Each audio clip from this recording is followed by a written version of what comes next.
we are so proud to have with us Chancellor Gary May from UC Davis. Yes, absolutely. And Luke Wood from Sac State. Now, I won't call out Dr. May, but I will say this much. The unique thing about Luke Wood is he was sitting in these seats years ago as a 30 under 30 honoree. I don't want to say which year, but he was a 30 under 30 honoree as well too. So, you know, what you see, you can be, right? And so seeing someone here like Luke Wood, who's the university president, who was once in your seats, really, to me, it does our heart warm. So I'd like to bring them both up, and I'll do a brief little introduction, but bring them both up to come join us, and we'll have a quick fireside chat to talk about their careers. Yes, absolutely, if you don't mind. Absolutely. What's all right? You guys good? Is that too warm for you? Are you? I do. It might be too warm. Okay, all right. We'll try and keep it. Let me know if you want to switch. Yes, I got this. Oh yeah, Luke's got the hat, so there is that. So more All right. sun in my eyes than anything else. Okay, so I'll be real quick. Gary May is the seventh chancellor and the first African American leader in the history of UC Davis. He's a nationally recognized STEM scholar and former dean at Georgia Tech. Dr. May has long been a champion for equity, access, and student success. And under his leadership, UC Davis has grown as a top-tier public research institution while deepening its commitment to serving underrepresented communities. He's been honored by President Obama for his mentorship in STEM and continues to lead with a vision rooted in inclusion, innovation, and Black excellence. Let's give Dr. Gary May a round of applause. Dr. Luke Wood serves as the ninth president of Sacramento State and is the second Black president in the university's history. He's a scholar, educator, and a fierce advocate for racial equity. Dr. Wood is nationally known for his research in Black student success and institutional transformation. Prior to his presidency, he served as vice president for student affairs and campus diversity at San Diego State. And since taking the helm at Sac State in 2023, he's launched the nation's first Black Honors College and continues to champion equity-focused innovation across the campus and beyond.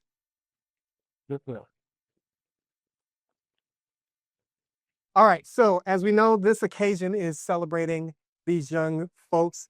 So just to give an overview, what does Black excellence mean to you personally, and how has it shaped your leadership journey? I'll start with you, Dr. May. Well, thanks for having us, Larry. I appreciate being here, and thanks for the question. I think Black excellence is not different from any other type of excellence. Excellence is excellence, but I do think there's some unique aspects that apply to our community because we've had to face so much adversity for so many years and so many different aspects and venues. So to me, it means having the wherewithal to overcome all that adversity historically and to still be able to have personal success and impact and benefit that impacts the community. So that would be my shorthand definition. So, good morning, everyone. Good to see you all. And congratulations to all those of you who are 30 under 30. Very proud of you.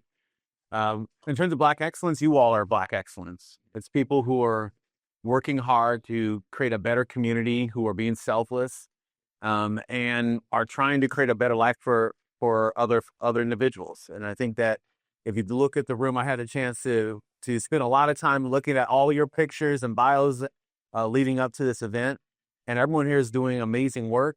But the most important theme that I saw is that the work itself, why it was focused on your own development, your own career, and your own success, it was also focused on what you're doing for other people. And so I think Black excellence is being the absolute best you can be, but rooted at that is other-centeredness. Love it. So when you think back to when you were 30, which was just a few years ago. Yeah. What was your vision for success and how has that changed? Okay. Well, I was fortunate to have been part of this program when I was under 30.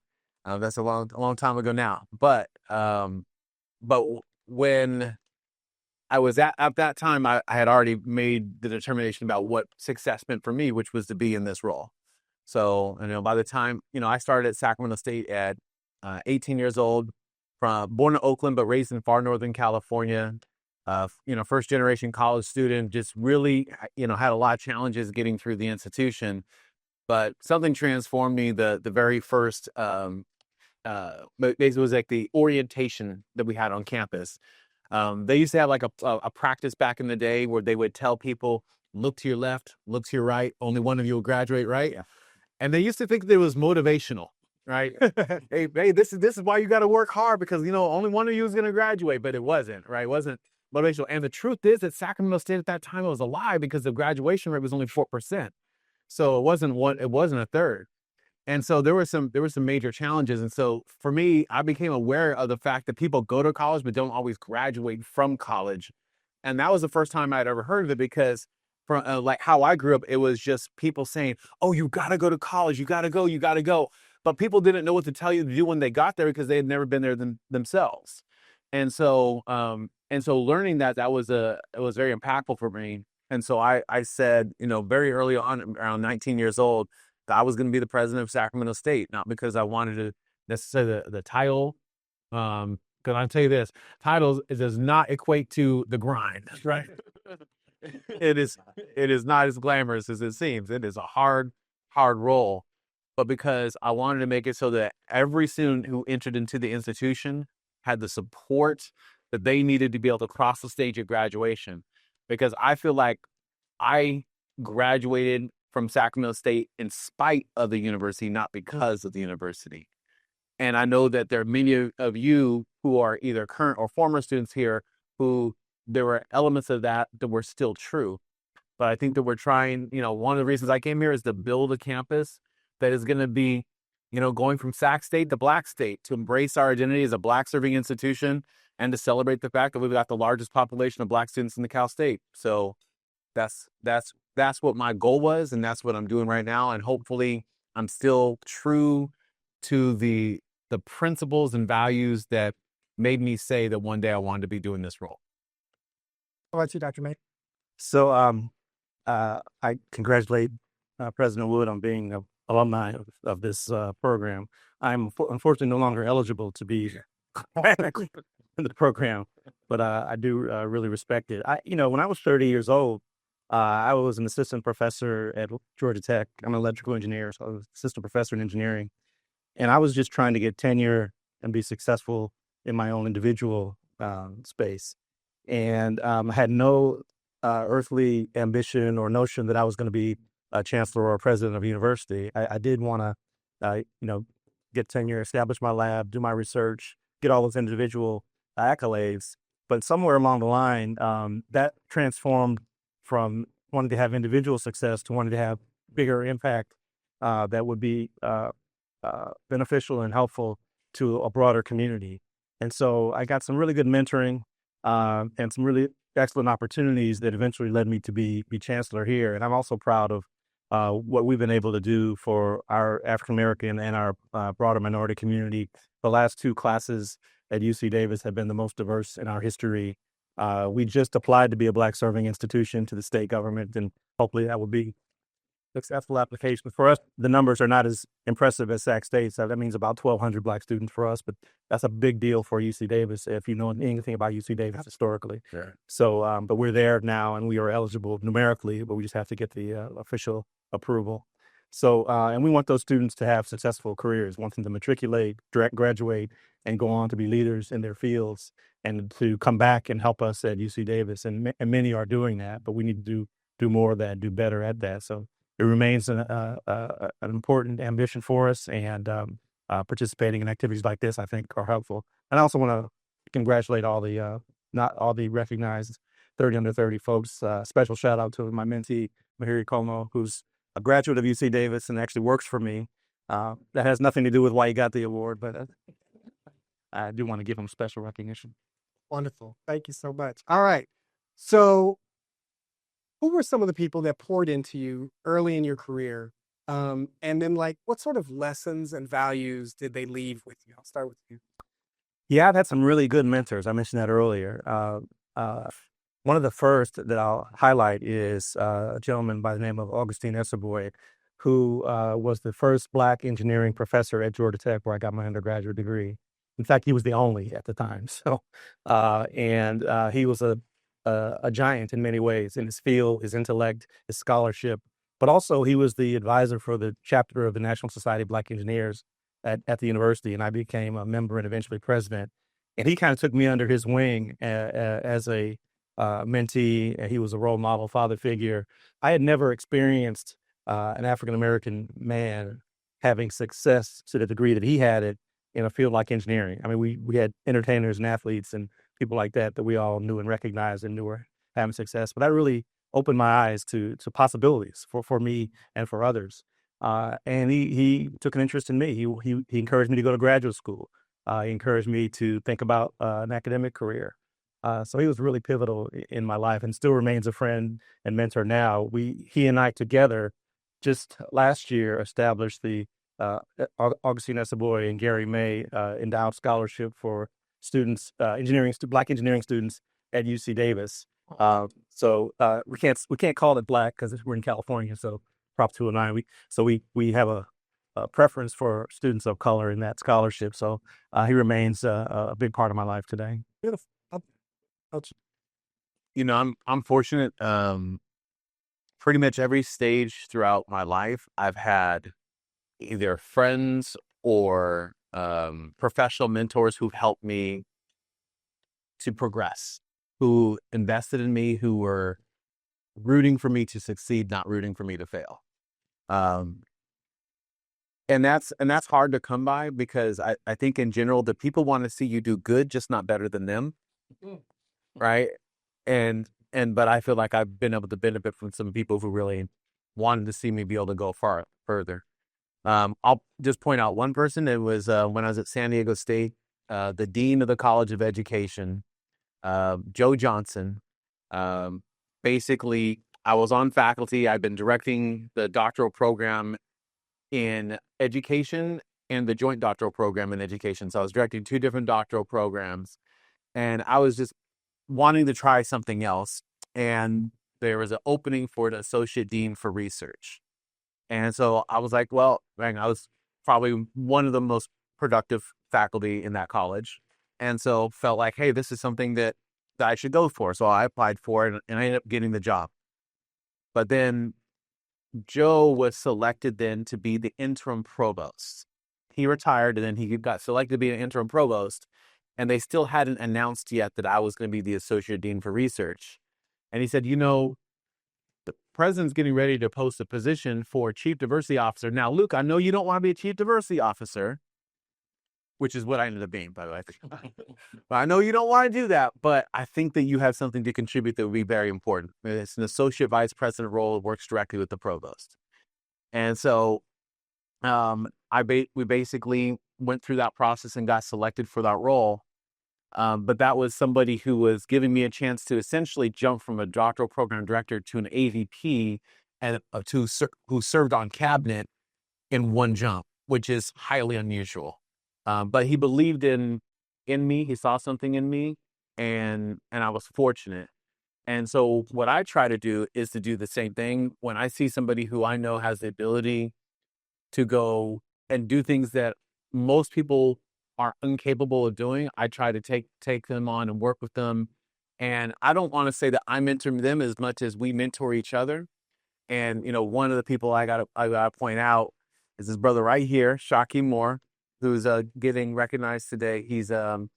We worked together at San Diego State when he was student body president. He's come here to Sacramento State. His title is presidential project specialist. It should really be like deputy to get everything done because this brother outworks everyone. He's smarter than ever at half the folks in the room. He runs circles around them.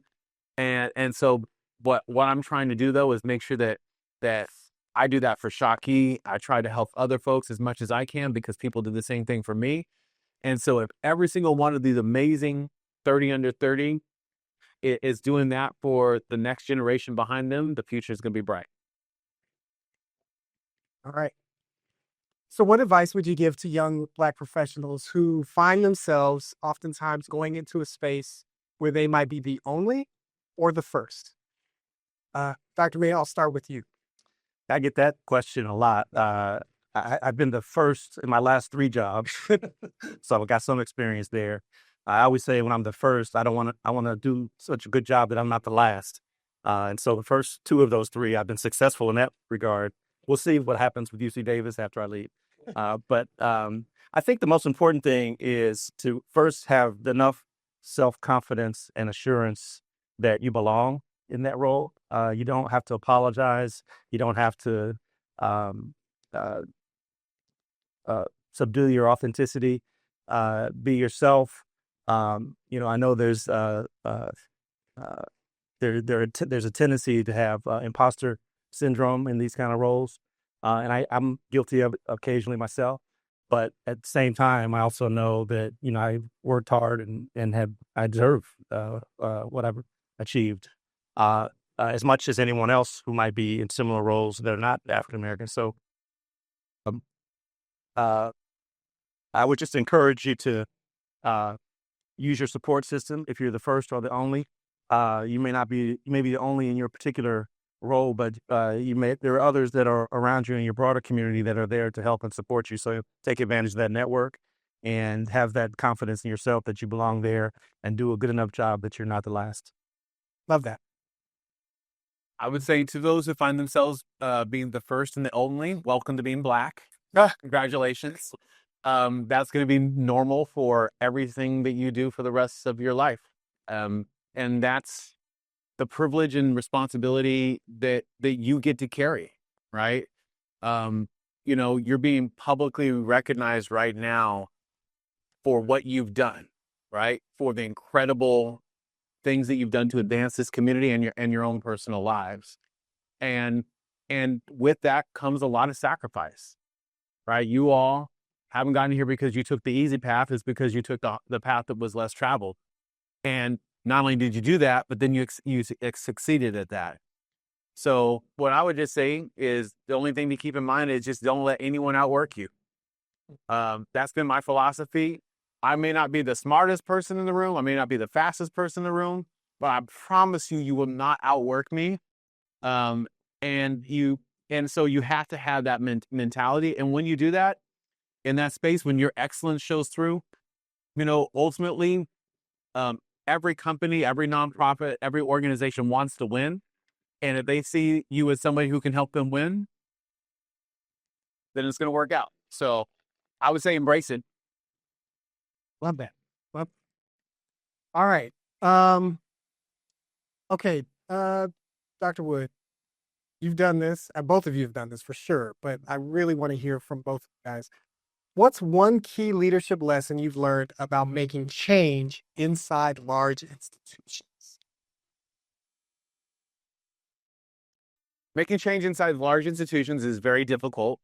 If anybody who's familiar with like systems theory, there's a theory from Edward Deming and Paul Batalden, and it basically the whole ecosystem of theories that go around this. But there's a quote that in particular that they've used that is one that many people are familiar with, which says that every system is perfectly designed to achieve the results that it gets.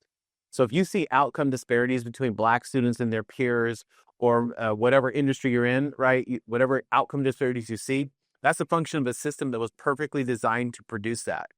So when I was at Sacramento State and the graduation rate was 4% for Black students, well, guess what? The system was perfectly designed to produce that. And so if we want to have something different, then we can't just try to change the outcomes. We have to change the system itself. So changing the system, though, is hard, right? Culture is very, very hard to change. If you're in a toxic organization, it's very, very hard to change. It takes years and years and years. And so how I've tried to do it is, where can I create something new that's its own system that's not touched by it? So in many ways, that's what we did with the Black Honors College. Like trying to change Sacramento State to be overnight the best possible place for a certain demographic of students, that's a much harder, longer path. So let's create something special.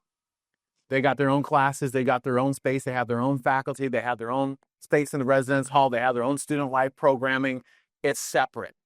We'll be going into this year, we'll be having 450 students will be part of the Honors College this fall. We started with 80 last year, so that tells you about the growth. These are students who would normally not be coming to a place like Sacramento State. These are students who are turning down amazing institutions because they want to have a Black-centric experience in California. And so my focus is long-term change, but in the short term, creating your own separate entities, your own separate systems that you have full control over to the extent that you can, so that you can create essentially the Underground Railroad until we get to that point where our organizations are fully emancipated. Dr. Mill? Yeah. I agree with everything that President Wood said. I will add that if, higher ed organizations are inherently large and complex and difficult to move. It's like turning a aircraft carrier to change the culture. So what's really been important for me is to have a team of like-minded individuals around and supporting me. So I would add to what Luke said, that you can't do it by yourself. So it's very important to make sure that you have the right people in the right places that can assist you with making those changes that are necessary. Love that.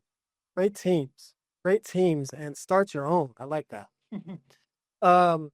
Okay, for those that are passionate about equity and justice, what's the difference between activism and strategic leadership, and how can they both work together at the same time?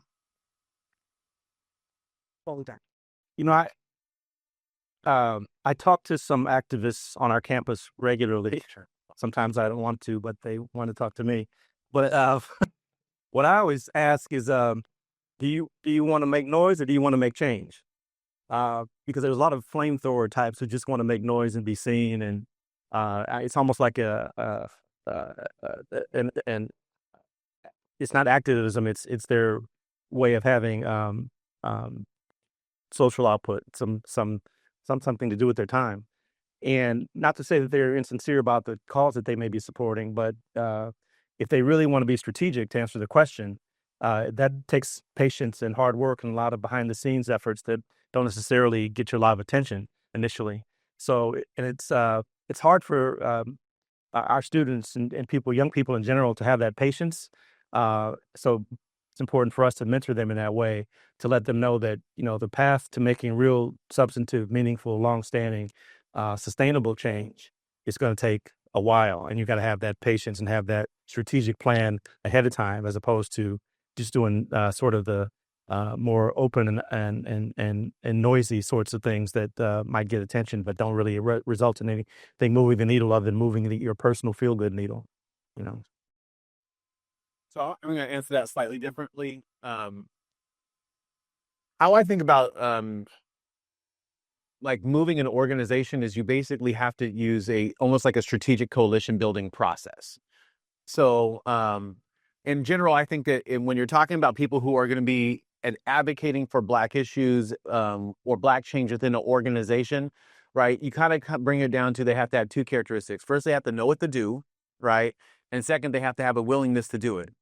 Because you can know what to do, right, and not do it, right? For example, all of us know how to work out, but we don't always do it as often as we should, right? Well, some of us do, right? But you get what I'm saying, right? So knowledge and action don't always go hand in hand. But so you first start with what I would say are your choir, your people who are dedicated. They have the knowledge, they have the action. They're not doing it because it is inauthentic, but because it's core to who they are, and they have a willingness to do it in the right way, to engage people in the process and to basically get things across the finish line. Then you've got like the next group, who are like those who may not know what to do, but they are willing, like our allies, right? They have maybe a commitment to the Latinx population or students with disabilities or other minoritized student communities, and they have a desire to want to do something positive. They have the willingness, they just need the action steps in terms of how to get there. And those are the people that we have to focus on essentially bringing along. But then when I think about the pushback areas, it's not those two groups, it's a couple other groups. First are those who I would say are resistors. They don't know what to do, and it doesn't matter because they weren't willing to do it anyhow. And in your organization, you're going to have active resistors and passive resistors. Your active resistors are those who will actively resist. They will be vocal and trying to put you down, trying to stop efforts from moving forward that relate to diversity and inclusion. They are vocal in their opposition and they feel comfortable doing it. But the truth is that most of the resistance that you're going to face is not from people who are active resistors, but from people who are passive, because people are more worried about being called a racist than they are about actually being racist. And so what you want to do is think about those are the people who will pretend like they have your back and not show up. Or they're always a little bit too busy to be involved in that effort that they say is important, but you know that they're not really on board with what needs to be done. Then you have, those who, of course, they might know what to do and they just choose not to. That's a smaller population. But I would say with the work that many of us are all involved in, it's actually not any of those groups I just mentioned. It's actually the people who fall in the middle. The biggest group that I face a challenge with are the people who think they know what to do, but really don't. And what I do is I call them the oblivious, right? They think they have that knowledge, but they don't. They think they're willing to do the work, but they're not, because they're either worried about being seen as that person out front, they're a grandstander, or maybe they're a person who is inauthentic. They'll use the right words. They'll say equity as opposed to diversity. They'll say Latina or Latinx as opposed to Latino. They'll maybe start introducing themselves to folks with pronouns, whatever things that within their community represent that they're on the team. But the truth is they're the worst ambassadors because they don't actually have a commitment to doing the work and they just want to be seen doing it. And so the challenge I think that all of you are going to face is as you move forward organizations is realizing that it's not a one size fits all approach. Because you got your choir, your allies, your resistors, your defiant, those who are oblivious, and you're trying to move forward change in an organization where everyone may have a different perspective on what is the right thing to do. So I always say, start with those who are part of the choir, who are willing to do the work, bring in your allies, and then start working on those passive resistors to put them in positions where they either have to be really about the work or where the performative nature of what they say and what they do will be evident to others. Okay, we'll switch gears a little bit. What trends, whether in education, technology, business, social justice, should this next generation of Black leaders be preparing for now? Very timely question. Like many other areas of society, higher ed is under fire, is in the crosshairs right now, and with the current administration, which is something I never could have or would have predicted, that education, and for that matter, science. As an engineer, I always thought as an engineer and as an educator, I would be safe. Everybody's always going to like science. Everybody's always going to like education. No problem. But here we are. You all know that UCLA has been asked to pay $1 billion fine for their supposed anti-Semitism, which is, I think, just a red herring for, wanting to get universities under the thumb of the administration. I think, and those aren't this is not the only area that's facing these challenges.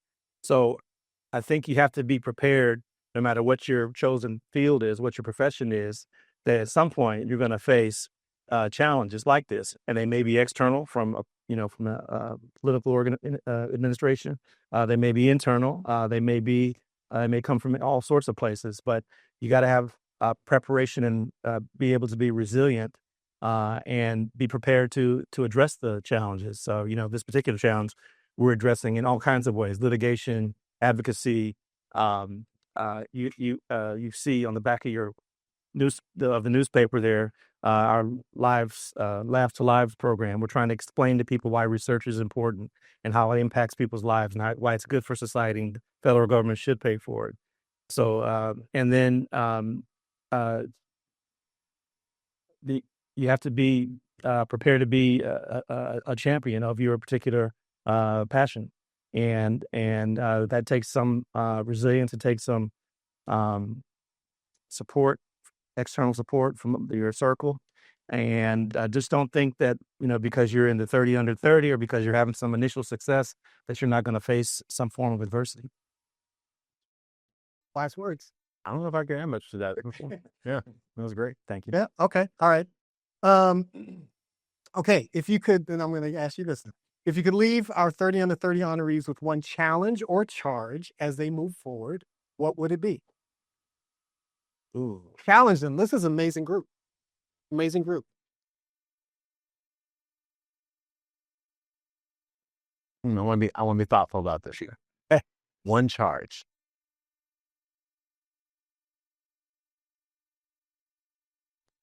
My encouragement to you would be to do something that is incredibly out of your comfort zone. That's going to allow you to grow professionally. I'm going to give you an example of what I mean by that. So, I went to college at Sac State, but I also went to college at Arizona State. I was a remedial math student at Sac State, and the very last class I took at Sacramento State, very, very last class I took was stats. And I took that class last because I was scared to take it because I didn't want to do it, right? And I literally enrolled in that class and disenrolled in that class over all the years I was at Sac State. And then finally my 5th year, just like, okay, I'm going to go ahead and do it. And actually did okay. Had a really good faculty member. And also my wife is like a, math person and science person and helped me like really get to the material, right? So I go off to Arizona State. I'm in the doctoral program. The researcher I applied to work with is a qualitative researcher, which means that she does interviews and focus groups. She doesn't do really numbers. That's not her thing. I started pushing myself because I never see myself as a math person or a stat person or a person who could do anything with numbers, to start taking classes as audits that were, I was taking the class essentially for fun. I mean, going to be listed on my transcript. I wasn't getting credit for it, but it was a bunch of math and quant classes in sociology. And I did it to push myself, thinking, okay, well, maybe I'll need this at some point. I go off, graduate in the middle of the Great Recession. There's no jobs. I get lucky to get a job at Lincoln Memorial University in Knoxville, Tennessee, in the hollers, and basically came into that program. And the first thing that they needed was somebody who could teach entry level research stats. Now, I did not want to teach the class, and they weren't asking me to teach the class, but I said, you know what? Give me that class because it'll force me to become better at doing that kind of work. And I got to tell you, like, it was like one of the hardest things I ever did, because I had to basically teach myself from scratch because I didn't have a lot of the basic tools. And then from there, went on to doing that, to then multivariate models, then advanced modeling, and eventually by the time I left San Diego State, I was teaching all the advanced research stats courses. So as an example of how I leaned into something that was totally outside my comfort zone to push myself in a way that I knew would be beneficial. So I want to encourage you to do the same thing. Find that, what is that thing that's going to help give you that next skill that is what you really need, but is something that you're really, really uncomfortable with, and push yourself to do it. That's great. I agree. I'm going to say, I always tell people when they ask me for broad advice, there's 3 things: work hard, play hard, pray hard. And I say that because obviously work ethic is important in almost everything, but your self-care is also really important. Take care of yourself, play hard, have friends, have a social life, do things that make life feel like it's worth living. And then, I'm a spiritual person, so praying hard is also important, because there's sometimes when I don't have any answers and I have to search for comfort and help and support in other ways. And for me, that works for me. And so I would actually consider those 3 things: working hard, playing hard, enjoying yourself, take care of yourself, and then praying hard, finding your spiritual source. Love that. Yes. Words to live by. All right. I think you just answered this one. So, but with all the demands of leadership, how do you stay grounded and connected? Yeah, that's a big part of it. I also have to give some shout out to my wife, who's not here, but having a support system. I like to say she's my my therapist, my counselor, my bartender, and not necessarily in that order. So having someone you can talk to, because these jobs are hard. I think Luke will tell you, these jobs are difficult, and no one knows how hard they are until you're actually in the role. And so having someone or a group of people that you can bounce things off of, can vent to is really important. Yeah, I'm fortunate. I've got some good community. Um, very for me, my balance, how I kind of create a balance in my life is through multiple things. So first and foremost is my wife and my family. So can you raise your hand there? All right. So she was a 30 under 30 back in the day with me. She is an associate professor of child and family development at San Diego State, and yes, flies back and forth so that I can be here doing this work in Sacramento, which is the level of kind of crazy support that she's always had for what we're trying to accomplish for the community. The kids, I got a great church, going to Sin and Praise. Absolutely love being there. It's a great community. I've got my fraternity brothers who are here, Alpha Phi Alpha. And, just saying to a bunch of brothers being recognized today. But, and then I would also say my other outlet that I find to be very important is boxing. So I work out a lot, I box a lot. It was something that I picked up really during the pandemic and just have kind of continued going from there. And it's like really enjoyable to get into the ring and just be there with a group of brothers. Basically, it seems like we're in there beating up on each other, but it's actually more encouraging and building one another up. For those who have ever actually been in martial arts or boxing or any of those kind of combat sports, the camaraderie and the fellowship that's there is an important refuge away from the challenges that we face. And I also think that you have to have something that is physical as an outlet, as part of these roles that you all are going to be in. So obviously for me, it's boxing, maybe it's hiking, maybe it's basketball, kayaking, whatever it is that you do, you have to be doing something physical, because you got to remember the work of William Smith on racial battle fatigue. You're going to be in environments with persistent racialized stress and strain, and that's going to impact you in multiple different ways, cognitively, your ability to process information, retain information, your attentional control. It's going to impact you psychologically, anxiety, worrying, anger suppression, resentment, but it's also going to impact you physiologically, physically. So think about all the challenges that many of you, either like those folks that may be just one generation ahead of you, that they're facing, who've been doing similar paths, right? Lots of folks who struggle with sleeping at night, backaches, elevated heartbeat, upset stomach, extreme fatigue, inability to sleep. Like there's real challenges associated with that racialized stress. And so if you don't have a physical outlet, all that stays within you. So you have to have a way to be able to expel. I too box, and I always say, you never know how badly you need to hit something until you start hitting something. So absolutely. So that's great advice. What legacy do you hope to leave, not just in your professional roles, but as Black men, fathers, mentors, and models for others coming up behind you? Well, to leave the university better than I found it. And I would hope that the next president would have the same goal, and that the president after that would have the same goal as well. I'm an alum of Sac State, so I have a lot of passion about wanting to see Sacramento State be the absolute best it can be.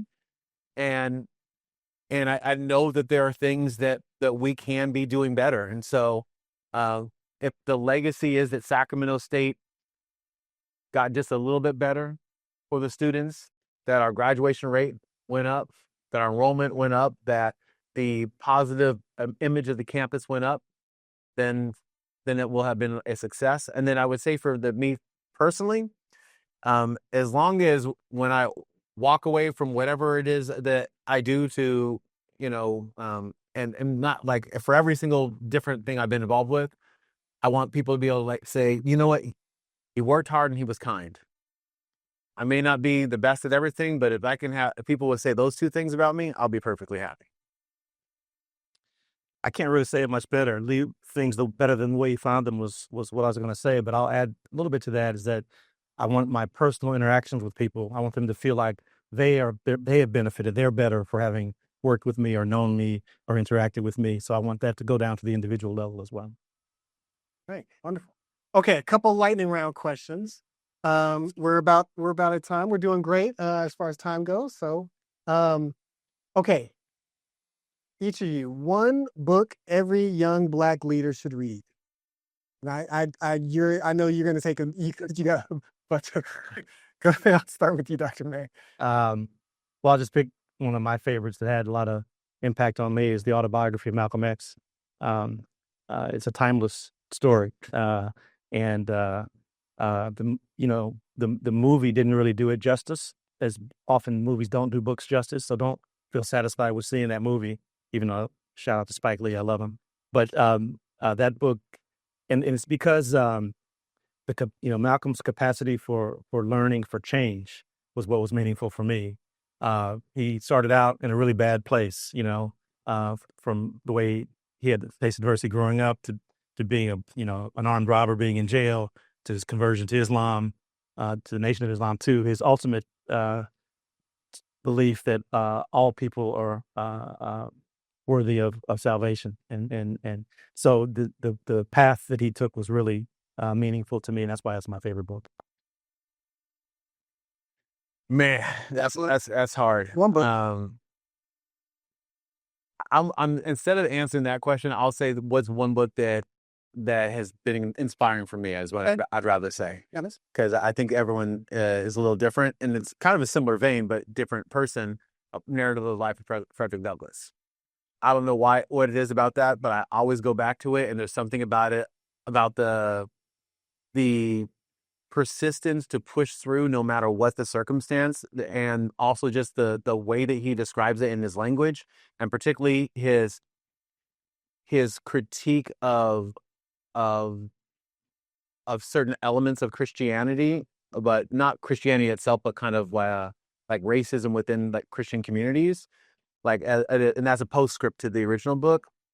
Like, that's some of the best stuff that's ever been written, and I don't know, I find myself reading, like, going back to that all the time. Love that. And he also has my favorite word in there that he overuses: dissipation. All right. One mistake that helped shape you. Wow. Like, either one of you start with. We all made mistakes. Yeah, it's not the lack of mistakes, Right. the one that shaped me. I'm trying to come up with. Or that you learned from the most. I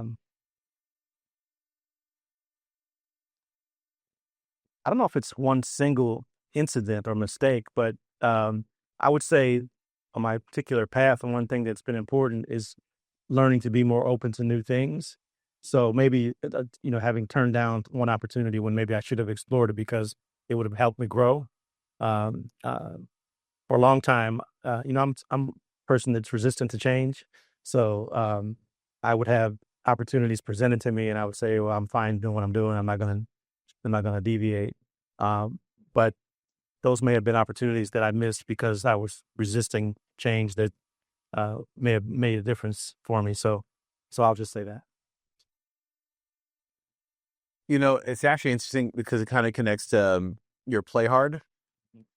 I would actually say that one of the biggest. So first of all, I make lots of mistakes all the time across every single range of things. So this is going to seem like an odd one to say, but not investing in myself enough in terms of that play hard part, in terms of being focused outside of work. Because to put it in context, I left here. I became, I got, my doctorate, PhD in 2.5 years with a book. That's not normal. I got tenure as a professor in 4 years. I got full professor in 3 years. I became a distinguished professor in 2 years. I had, when I came here, I had 16 books that I published, not counting books that I had written that I just didn't want to have published. Over nearly 200 articles. I've like chunked at every single step along my career path. I pushed hard, but that was at many times it was at the sake of my own personal well-being and that of my family at times too. So I would say that if there was a mistake, it was not stopping to pause and enjoy a little bit of life while I was grinding. Okay. All right. Last question. One thing that you would tell your 25-year-old self. Buy Apple stock. I know that's right. I know that's right. But seriously though, I would, similar to what I just said, I would tell my younger self to be open to new opportunities and not to be closed off to those opportunities. One of my other regrets that still exists for me is I never learned a language. I think I would like to start learning another language or languages. Those, I think that's a shortcoming in my life. So those are a couple things. Last word to you. If I could go back and to talk to my 25-year-old self, I would say it's going to be all right. Yeah. All right. I think it is all right. I think you guys are more than all right. Let's give them both a round of applause, please. Thank you all.